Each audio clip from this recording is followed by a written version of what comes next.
Raha ny tontolon'ny fampandrosoana kosa nananteraka atrikasa fakakevitra entina manatsara ny paikady firosoana amin'ny fankatoavana fampindramam-bola na fanampiana ara-bola ny banky afrikanina momba ny fampandrosoana na ny BAD androany fanadadiana avy hatrany hoentiny Ravaka Randriamanalina eo amin'ny sariny Stefana Razafy Manjimby hatrany.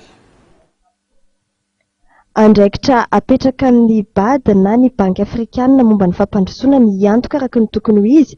fa ireo fanampiana ara-bola na ireo fampindramam-bolana sy fankatoavana avy amin'ny BAD dia ampiasaina manontolo amin'ny tanjona napetraka amin'ny ampiasana azy ireo.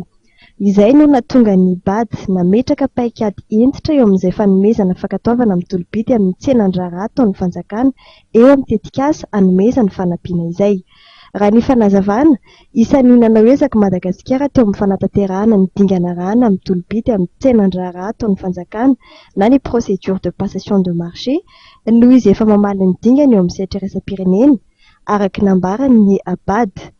Noho ny asarotan'ny dingana rana amin'ny fahazonan'ny fankatoavan'ny BAD amin'ny fanomezana fanampiana na fampindramam-bola dia misy amin'ireo firenena mpikambana ao amin'ny BAD no voafetra ny fanampiana azy ireo noho izy ireo tsy ampy ahitao sy tsy manana rafitra mifanaraka amin'ny fahaiza-mitantana. Nanatanteraka atrikasa entina mamolavola tahirin-kevitra fanatsarana ny paikady fankatoavana fanampiana izay mamaly ny filanina sehatra iraisam-pirenena sy ny mpikambana mpahazo tombotsoa ny BAD androany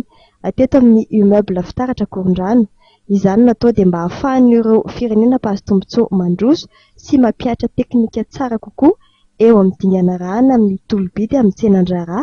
ka mba hisy vokatra tokoa hiapaka eo amin'izay tontolo ny fampandrosoana izay.